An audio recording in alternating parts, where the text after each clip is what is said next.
Students, today we are going to start the next category of natural resources, that is classified on the basis of ownership. Now, on the basis of ownership, the natural resources classified into four parts: individual resources, community resources, national resources, and international resources. Now, international resources are those resources which are owned by private individuals,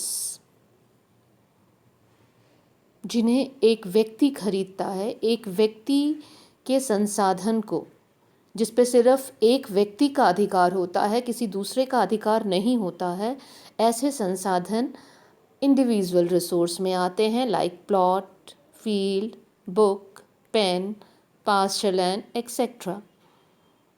Like your bag, your pen, your book, your bicycle, all are the examples of individual resources, because only you have a right to use your resources.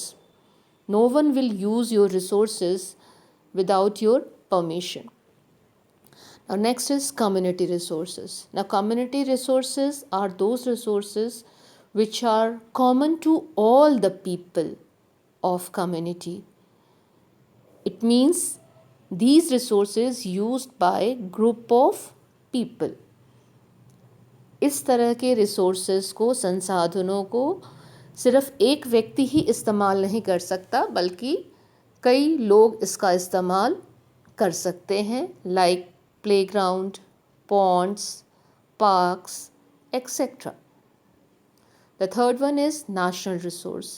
National resources are those resources which are under the control of central government and state government. All the resources within political boundaries. ये सारे resources Bharat की राजनीतिक सीमाओं के अंदर पाए जाते हैं, और इसके साथ साथ कुछ रिसोर्सेज ऐसे भी हैं जो वाटर बॉडीज़ में पाए जाते हैं, जिसको मैं अभी नेक्स्ट वीडियो में थ्रू मैप के थ्रू आपको बताऊंगी. Now the resources like canal, wildlife, railway, coal, territorial sea, national park, all these are the example of national resources. अब जैसे यहाँ पे टेरिटोरियल सी है, ये टेरिटोरियल सी जो है वो पॉलिटिकल बाउंड्री के अंदर नहीं है, बल्कि हमारे पॉलिटिकल बाउंड्री के बाहर ओशनिक रीजन में है. तो ये जो है इस पर भी हमारे सेंट्रल गवर्नमेंट का ही कंट्रोल होता है. Next is international resource. Now international resources are owned by and regulated by international institution.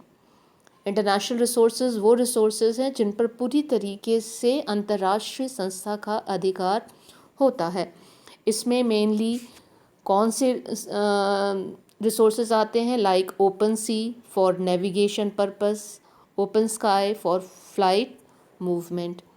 और ये जो ओशनिक रिसोर्सेज हैं इंडिया में beyond 200 nautical miles of economic zone के हिस्से में जो आता है वो इंटरनेशनल रिसोर्स कहलाता है.